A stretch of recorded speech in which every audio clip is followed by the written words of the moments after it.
మీ ఇంట్లో వాళ్ళు ఎవరెవరుంటారు, ఎవరెవరికి ఏమవుతారు అన్నీ వివరంగా చెప్పండి అని చెప్పనేసరికి ముందు మా నాన్నగారి పేరు రాసుకోండి అంటూ సుభాష్ మొదలు పెడతాడు. ఒక్కొక్కరుగా అన్ని పేర్లు జరుగుతాయి. ఈ అమ్మాయి పేరు కావ్య అనగానే ఈ అమ్మాయి ఎవరు, ఎవరికి ఏమవుతుంది, మీకేమవుతుంది అంటూ మాట్లాడేసరికి కోడలు అని చెప్తారు. కోడలంటే మీ ఇంటి కోడలా, మరి మీ అబ్బాయి ఎక్కడున్నాడు అంటూ మాట్లాడుతూ ఉండేసరికి ఒక్కసారిగా అందరూ బెక్కముఖం వేసుకుని చూస్తూ ఉంటారు. చూస్తూ ఉండేసరికి ఎవ్వరూ ఏం సమాధానం చెప్పరు. చెప్పొద్దునా, అతను అడుగుతున్నాడు కదా, ఎవరి వరుసలు ఏంటో అని అడుగుతున్నాడు కదా అని చెప్పి అంటూ పక్క నుంచి రుద్రాని అంటూ ఉంటుంది. చెప్పండి ఆంటీ, కళావతి గారు మీకేమవుతారు, కోడలు ఏ రకంగా అవుతారో చెప్పండి ఆయనకి అని చెప్పి పక్క నుంచి రాజు కూడా అంటూ ఉండగానే ఈలోపు కనకం రానే వస్తుంది. ఏంటన్నయ్య, ఏం మాట్లాడవేంటి, నీ మేనకోడలని చెప్పు. ఏ మేనకోడలని చెప్పుకోవడానికి కూడా నామోషిగా ఉందా ఏంటి, కావ్యం మీ మేనకోడలే కదా అని చెప్పనేసరికి ఒక్కసారిగా అవును మా మేనకోడలు అని చెప్పి సుభాష్ అపర్ణ ఇద్దరు కూడా మాట్లాడతారు. మాట్లాడేసరికి ఏంట్రా నువ్వెక్కడున్నావేంటి అని చెప్పను కానీ ఇతను నీకు ముందే తెలుసా కనకం అంటూ ఇంద్రదేవ్ అనగానే వీడు జనాభా లెక్కల కోసం వచ్చినోడు కాదే, వీడు వేషాలయ్యి వేస్తూ ఉంటాడు, నాటకాలు ఆడుతూ ఉంటాడు, నువ్వు జనాభా లెక్కలకు పర్సన్గా ఎప్పుడు మారేవరా అని చెప్పాను కానీ అది అక్క అని చెప్పనేసరికి చెప్పరా, అసలు నిన్ను ఎవరు ఈ జనాభా లెక్కల కోసం ఇంటికి పంపించారు, ఎవరు పంపిస్తే ఇక్కడికి వచ్చావు చెప్పరా అంటూ ఆ చెంప ఈ చెంప వాయగొడుతుంది. ఎవరంటే మీరు అని చెప్పాను కానీ ఈ కావ్య మా అమ్మాయేనా బాబు అని చెప్పనేసరికి అవునా, మరి ఇతను మీకు ముందే తెలుసా అంటూ రాచనగానే వీడు నాకు ముందే తెలుసు బాబు, మావి ఇంటి దగ్గరే వీడి ఇల్లు, వీడు జనాభా లెక్కల కోసం తిరిగేవాడు కాదు, పగటి వేషకాలు వేస్తూ ఉంటాడు, ఏవైనా నాటకాలు, జూనియర్ ఆర్టిస్ట్ లాగా అని చెప్పనేసరికి నిన్నిక్కడికి ఎవరు వెళ్ళి జనాభా లెక్కలు రాసుకురమ్మని చెప్పారు, ఇక్కడ ఏమన్నా క్యారెక్టర్ ఇచ్చారా ఏంటి, నువ్వు సినిమాల్లో సీరియల్స్లో నటించాల్సింది పోయి ఇక్కడికి వచ్చి జనాభా లెక్కలంటూ ఎందుకు మాట్లాడేవు అని చెప్పాను కానీ అది అని చెప్పనేసరికి చెప్పు అని చెప్పి కాలర్ పట్టుకునేసరికి సారీ క్షమించండి సార్, ఒక మేడం వచ్చి ఈ వేషం అది ఇచ్చి 1000 రూపాయలు ఇచ్చి లోపలికి వెళ్ళి జనాభా లెక్కలు రాసుకుని రమ్మని చెప్పారు సార్ అని చెప్పనేసరికి ఏంటి నిన్నిక్కడికి ఎవరో తీసుకొచ్చారా, ఎవరు తీసుకొచ్చారు అనగానే అది ఆ మేడం బయటే ఉన్నారు సార్ అని చెప్పనేసరికి ఇంకా ఎక్కడ రుద్రాని యామనికి ఫోన్ చేసి చెప్పేస్తుందో అని రుద్రాని ఎటు వెళ్ళనివ్వకుండా స్వప్న కాస్త అడ్డుకుంటుంది. వెళ్ళని నాకు పనుందనగాని ఏంటి యామినికి హింట్ ఇవ్వడానికి వెళ్తున్నారా అని చెప్పాను కానీ యామిని ఏంటి యామిని అనగాని నాకు తెలుసత్తా, నువ్వు యామినితో కలిసి మాట్లాడుతున్నావన్న విషయం అంతా నాకు తెలుసు అని చెప్పి మాట్లాడుతుండేసరికి నేనేం మాట్లాడట్లేదు అనగాని అయితే నీ ఫోన్ ఇలా ఇవ్వత్తా అని చేతిలో ఫోన్ కాస్త లాగేసుకుంటుంది స్వప్న.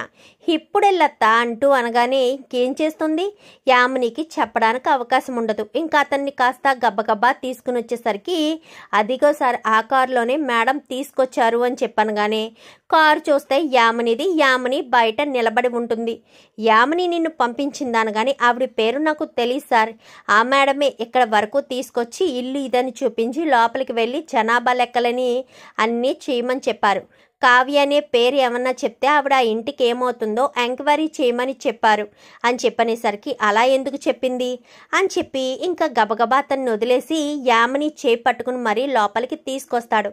అసలు ఏమనుకుంటున్నావు యామిని, కావ్య గురించి నువ్వు ఎందుకంతలా నిలదీయమని చెప్పావు, అసలు కావ్య గారి గురించి నువ్వెందుకు తెలుసుకోవాలనుకుంటున్నావు, కావ్య గారి ఇంటికి ఏమవుతారన్న విషయం నాకు తెలియ చెప్పడం కోసమా ఏంటి అని చెప్పనేసరికి అవును బావా, ఈ ఇంటికి కావ్యకు సంబంధం ఏంటి అనగానే మేనకోడలు అని చెప్పనేసరికి మేనకోడల అబద్ధం చెప్తున్నారు బావా, కావ్య ఇంటికి కోడలు మేనకోడలు కాదు అనగాని ఏం మాట్లాడుతున్నావు అనగాని చెప్పమను, ఇంటి కోడలు కాదా అవునో చెప్పమను, ఈ నానమ్మని చెప్పమను, మీ నానమ్మ అని పిలుస్తావు కదా ఈ పెద్దావిడిని చెప్పమను అనగానే చెప్పు నానమ్మ, కళావతి గారి ఇంటి కోడలా ఇంటి మేనకోడలా అని చెప్పనేసరికి మీరు పెద్దవారు అబద్ధం చెప్పరు కదా అని చెప్పనగానే ఈ ఇంటి కోడలే అని చెప్పాను కానీ ఇంటి కోడలంటే ఏంటి బావా, ఈ ఇంట్లో ఎవరొకరికి భార్య అయిందనే కదా, అంటే కళావతి గారికి పెళ్లి జరిగిపోయింది కదా, పెళ్లి జరగలేదని నీతో అబద్ధమాడారన్న విషయం నీకు అర్థమవుతుందా బావా అని చెప్పనేసరికి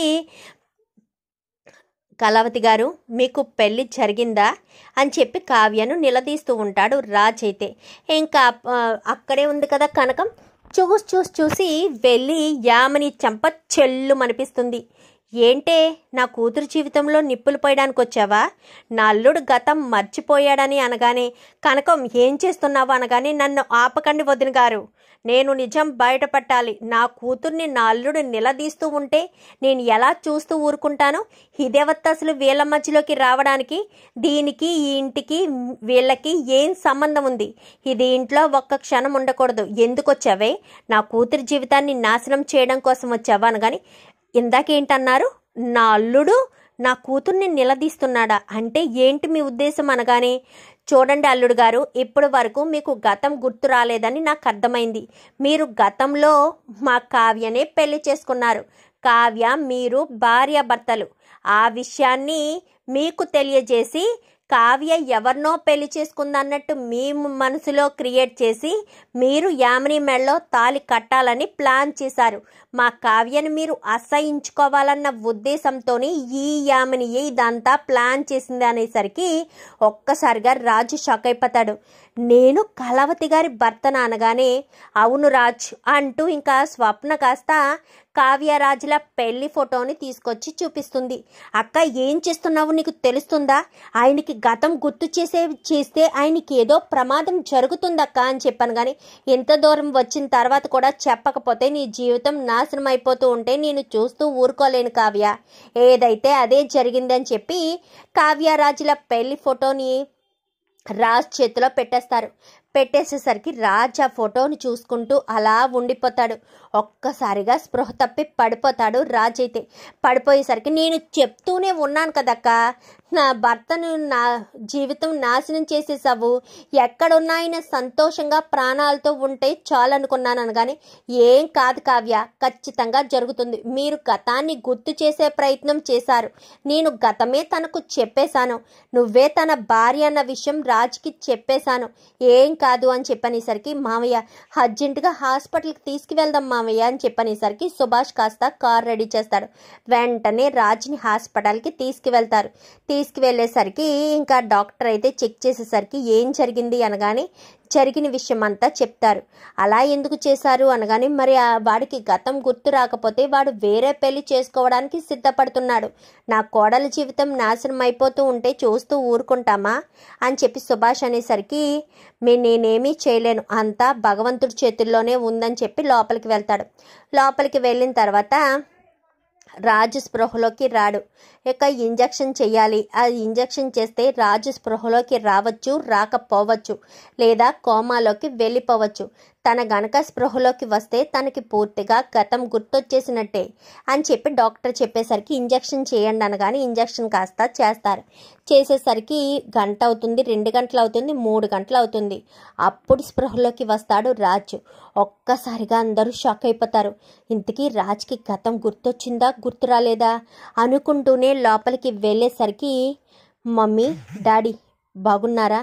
కళావతి నీకేం కాలేదు కదా అంటూ రాజ్ మాట్లాడడంతో ఒక్కసారిగా అందరూ రిలీఫ్గా ఫీల్ అవుతారు. చూసావా కావ్య, నువ్వు కంగారు పడ్డావు, రాజ్కి ఏం కాలేదు అనగాని, ఏం కాలేదు కాబట్టి సరిపోయిందక్క, ఏదైనా జరుగుంటే నా పరిస్థితి ఏమై ఉండేది అంటూ కావ్య కాస్త ఏడుస్తూ ఉంటుంది. ఏమైంది కళావతి అనగాని, ఏమీ కాలేదు రాజ్, నీకేదో జరుగుతుందని కావ్య కంగారు పడుతుంది అంతే, ఏం కాలేదు అని చెప్పనేసరికి, నాకేమవుతుంది కళావతి, నిన్ను వదిలి నేనెక్కడికి వెళ్ళిపోతాను, నీకు మాటిచ్చాను కదా జీవితాంతం నీతోనే కలిసి ఉంటానని అని చెప్పి రాజ్ అనేసరికి కావ్య కాస్త చాలా సంతోషపడిపోతుంది. ఇదంతా దూరం నుంచి చూస్తున్న రుద్రాని యామిని కాస్త ఒక్కసారిగా గుండెలు గుబేల్మంటాయి.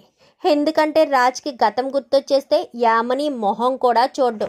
యామిని మొహం చూడకపోతే రుద్రాని అనుకున్న ఆశ కూడా తీరదని ఇద్దరు కూడా ఈశ్వరో దేవుడు అనుకుంటూ వెళ్ళి అక్కడ కూర్చుంటారు.